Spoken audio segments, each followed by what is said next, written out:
வணக்கம். அன்புக்கு பஞ்சமில்லை. வாழ்ந்து கெட்ட வீடு அப்படின்னு ஒரு வார்த்தை, ஒரு வாசகம். வாழ்ந்து கெட்ட வீடு அப்படின்னு. அப்படி வாழ்ந்து கெட்ட வீடுன்னா அந்த வீட்டில் இருக்கிறவங்கெல்லாம் கெட்டு போனவங்க அப்படின்னு அர்த்தம் இல்லை. நல்லபடியா சந்தோஷமா சீரும் சிறப்புமா ஐஸ்வர்ய கடாட்சத்தோட திகழ்ந்த ஒரு வீடு இன்னைக்கு நடுத்தெருவுக்கு வந்துருச்சு, அதால பாதாளத்தில் வந்து இறங்கிருச்சு அப்படின்னு அர்த்தம். வாழ்ந்து கெட்ட குடும்பம் யாது அப்படின்னு சொல்லுவாங்க. வாழ்ந்து கெட்ட வீடுங்க அது அப்படின்னு சொல்லி நம்ம ஊர்ல நம்மளை சுத்தி இருக்கிறவங்கள நிறைய பேர் அப்படி அப் அப்படிங்கிற மேல இருந்து டவுன் அப்படிங்கிற கீழே, ஏன் கீழேக்கும் கீழேயா வந்தவங்க எத்தனையோ பேர் இருக்காங்க. அப்படி வந்து ஜெயிச்சவங்களும் எத்தனையோ பேர் இருக்காங்க. எனக்கு தெரிந்த அந்த ஐயா சொந்தமா சொந்த கிராமத்துல நிலங்கள்லாம் இருந்தது. அந்த நிலங்கள் எல்லாம் விவசாயத்துக்கு பயன்படுத்திட்டு இருந்தாரு. தண்ணிக்கு எந்த பிரச்சனையும் இல்லாம விவசாயம் அமோகமா 3 போகம் விளையுதுப்பா அப்படின்னு சொல்லுவோம்ல, முப்போகம் விளையும்னு சொல்லுவாங்க. அது மாதிரி விளைஞ்சிட்டு இருக்கிற ஒரு வயல்வெளிகளை கொண்டவர் தான் அவர்.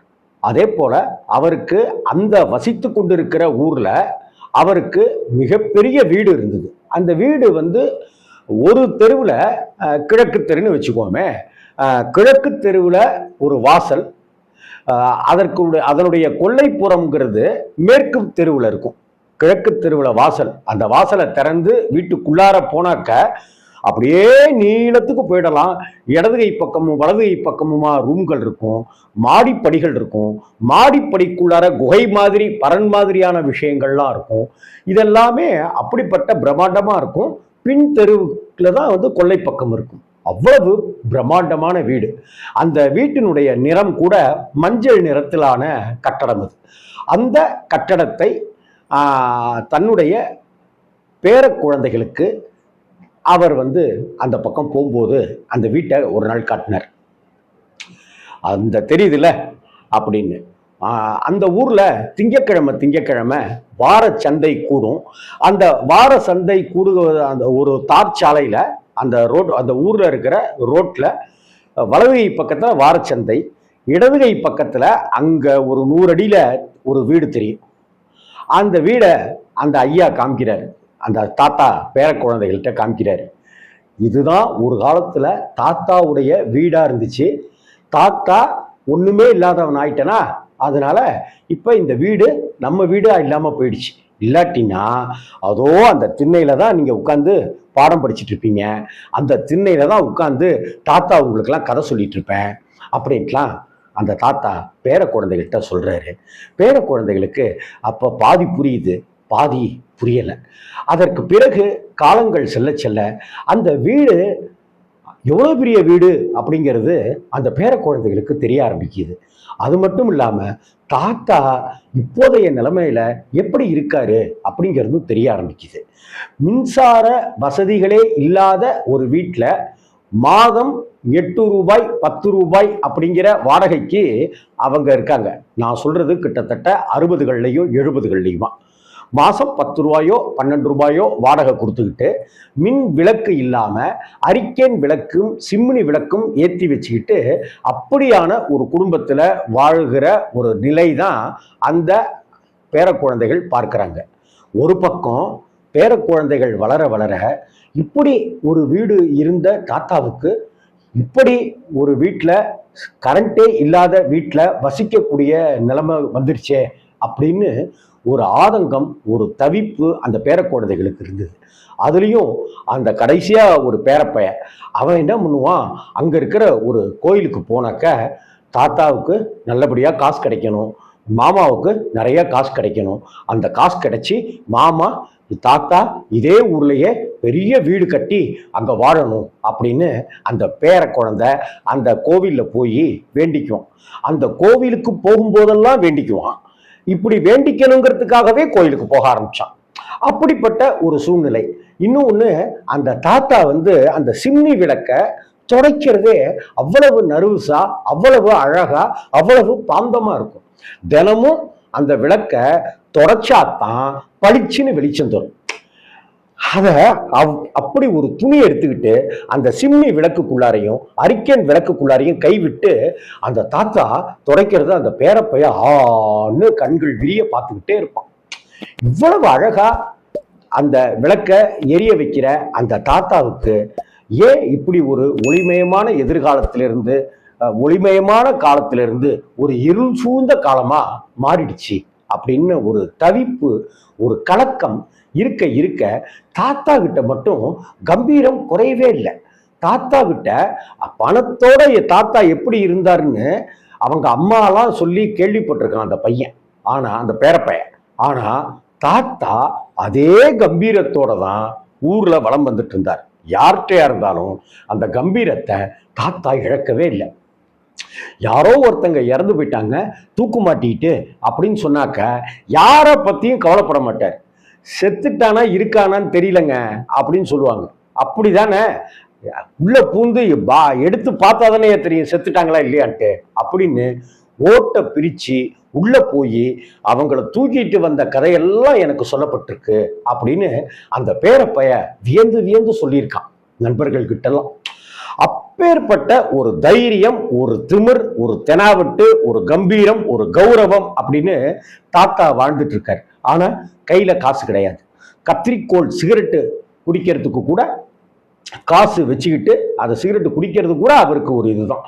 அந்த சிகரெட்டை கூட அந்த தாத்தா ஸ்டைலா குடிப்பாருன்னு அந்த பேரப்பைய சொல்லுவான். அந்த சிகரெட்டை இப்படி குடிக்காம இப்படி வச்சுக்கிட்டு அப்படி ஸ்டைலா குடிக்கிறதும், அந்த சிகரெட்டினுடைய சாம்பலை நம்ம இப்படி தட்டி விடுற மாதிரி இல்லாம அப்படி ஒரு சொடக்கு போட்டு அவர் தட்டி விடுற ஸ்டைலே சிவாஜி கணேசன் மாதிரி இருக்கும் அப்படின்னு அந்த பேரப்பைய கதையா சொல்லுவான் தன் நண்பர்கள் கிட்ட. அந்த தாத்தா ஒரு கட்ட வயது மூப்பான சமயத்துல தான் தாத்தா. அதை அடுத்துன்னு வந்த காலகட்டங்கள் தான் வாழ்க்கையில ஒரு வசந்த காலம் அப்படின்னே சொல்லணும். அதுக்கப்புறம் மாமா சிறுக சிறுக காசு சேர்த்தாங்க அப்படின்னு அந்த பையன் பேரன் சொல்றான். என்னோட தாய் மாமா இப்படியெல்லாம் காசு சேர்த்தாங்க அப்படின்னு சொல்றான். எங்க மாமாவுக்கு இப்படியெல்லாம் ஊர்ல மரியாதை அப்படிங்கிறான். அப்பா சம்பாதிச்ச மரியாதை அதே போல பையனுக்கும் கிடைச்சிது அப்படின்னு அந்த ஊர் வியந்து பார்க்குது. அப்பாவை போலவே பையனும் நல்ல பேர் கொண்டவனா இருக்கான் அப்படின்னு சொல்றாங்க. அப்பாவை விட பையன் இன்னும் பல விஷயங்கள்ல பிளஸ் பாயிண்டோட இருக்கான் அப்படின்னு ஊர் கொண்டாடுது, உறவுகள் கொண்டாடுது, அங்க இருக்கிற மனிதர்கள் கொண்டாடுறாங்க. ஜாதிகள் வித்தியாசம் இல்லாம அந்த அவருடைய மகனுக்கு, அதாவது இந்த பேரனுடைய அந்த தாய்மாமாவை கொண்டாடுறாங்க. அந்த அப்படி தாய்மாமாவை கொண்டாட கொஞ்சம் கொஞ்சமா காசு சேர கடுமையான உழைப்பு, கடுமையான சிக்கனம், கடுமையான முயற்சி. இதுக்கப்புறமா அதே ஊர்ல வீடு கட்டி கிரகப்பிரவேசம் பண்றாங்க அந்த பையனுடைய தாய்மாமா. அப்படி தாய்மாமா வீடு கட்டின சந்தோஷத்தை அந்த பையனை அதே கோவிலுக்கு போய் ரொம்ப தேங்க்ஸ், ரொம்ப நன்றி அப்படின்னு நெகிழ்ந்து பல முறை அவன் அந்த கோயிலுக்கு போய் பிரார்த்தனை பண்ணி சொல்லியிருக்கான். இந்த மாதிரி என்னுடைய பிரார்த்தனையால தான் இந்த வீடு கட்டுறது நடந்துச்சு அப்படின்னு அவன் நினைக்கல. ஆனா இந்த பிரார்த்தனையாலையும் இந்த வீடு கட்டுறது நடந்திருக்கு அப்படின்னு அவன் நினைச்சு குதூகலப்பட்டு சந்தோஷப்பட்டு கடவுள் தேடலையும் கோவில்கள் மேலையும் பிரார்த்தனைகள் மேலையும் அவனுக்கு அதிகமா நம்பிக்கை வர ஆரம்பிச்சிச்சு அப்படின்றதுக்கு இது ஒரு உதாரணம். வாழ்ந்து கெட்ட குடும்பம் அப்படின்னு யாரையும் எந்த இடத்துலையும் சொல்லிடாதீங்க அப்படிங்கிறதான் இந்த இடத்துல நான் சொல்ல வரேன். வாழ்ந்து கெட்ட குடும்பம் ஒரு நாள் நிச்சயமாக வாழ்க்கையில முன்னுக்கு வந்தே தீரும். வாழ்ந்து கெட்டவர்கள்னு சொல்லும்போது குடி சூதாட்டம் அப்படின்றதெல்லாம் தாண்டி கருணை உள்ளத்தினாலையும் கூட பல பேர் காசுக்கு பணத்தெல்லாம் இழந்திருக்கிறவங்களை எல்லாத்தையும் நம்ம பார்த்துக்கிட்டு தான் இருக்கிறோம். ஒரு காலத்துல வீடு வாசல்னு இருந்தது அப்படின்னு, இப்ப நான் என்னுடைய வீட்டையே விற்கிறேன் அப்படின்னு சொன்னாக்க நான் குடி கூத்த அப்படி இப்படின்ட்டுலாம் நான் இருந்துடல. இருந்தாலும் கால சுழற்சி என்னுடைய கர்ம வினை நான் இந்த வீடை விற்கிறதுக்கு நான் முயற்சி பண்றேன். இது போல அந்த தாத்தா வாழ்ந்து கெட்ட ஒரு குடும்பத்துல அப்படி இருந்து துயரங்களை அனுபவிச்சு அந்த தாத்தா சிம்னி விளக்கின் உதவியோட இருளை அகற்றிய அந்த தாத்தா வீட்டுக்குள்ளார கழிப்பறை இல்லாம காட்டுக்கு போய் 1, 2 விஷயங்களை செய்கிற 2 பாத்ரூம் 1 பாத்ரூம் போகிற தாத்தா குடும்பம் அப்படியெல்லாம் இன்னைக்கு இல்லாம அவங்க அதே ஊர்ல அந்த வீடெல்லாம் போனா என்ன அப்படின்னு சொல்லி வேற ஒரு இடத்துல வேற ஒரு வீடு வாங்கி கழிவறை வசதிகளோட மின் சாதன வசதிகளோட ஏசிகள் உட்பட லேப்டாப் உட்படன்னு பல விஷயங்களோட இன்னைக்கு வாழ்ந்துகிட்டு இருக்கிற அந்த பையனுடைய தாத்தா உயிரோட இல்லைதான். ஆனா அந்த தாய் மாமா அந்த இடத்துல ஜெயிச்சு நிற்கிறாரு அப்படின்னு அந்த பேரன் ரொம்ப சந்தோஷத்தோடு சொல்லுவான். என் தாத்தா இதை பார்க்கறதுக்கு இல்லைன்னு அந்த பேரன் சொல்லுவான். அந்த பேரன் வேற யாரும் இல்லை, அந்த தாத்தா பேரு அப்பாமணி ஐயர். அந்த ஊர் பேரு காரைக்குடிக்கு பக்கத்தில் இருக்கிற கோட்டையூர்.